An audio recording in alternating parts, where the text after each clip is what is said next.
সে যেভাবে পোশাক পরুক না কেন, নতুন বাংলাদেশে সবাই সমান হিস্সাদার।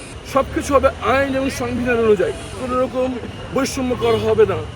আমরা দেখি নারী পুরুষ যে কোনো ধর্ম বর্ণ যে কোনো অঞ্চল এবং সে যেভাবে পোশাক পরুক না কেন, নতুন বাংলাদেশে সবাই সমান হিস্সাদার। তাদের অধিকার, তাদের অপরচুনিটি সব কিছু হবে আইন এবং সংবিধান অনুযায়ী।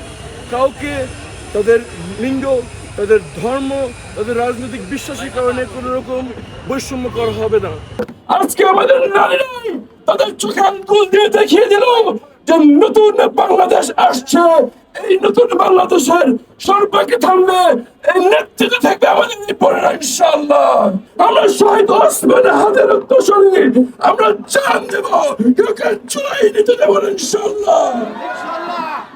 বাংলাদেশের মানুষ পরিবর্তন চায়।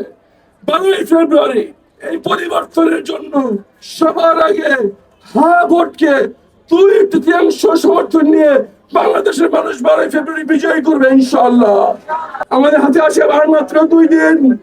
এই 2 দিনের প্রতিটা দিন, প্রতিটি ঘন্টা, প্রতিটি মিনিট, প্রতিটি মুহূর্ত মহামূল্যবান। এবং দায়িত্ব তাকিয়ে দেখুন, আমাদের বোনেরা স্বতঃস্ফূর্ত হয়ে রাস্তায় নেমে এসছে। নতুন বাংলাদেশে আমাদের ভাই বোন, হিন্দু মুসলিম বৌদ্ধ, যাদের কোনো ধর্ম নাই কোনো বিষয়, তারা সবাই মিলে আমরা গড়বো এক নতুন বাংলাদেশ।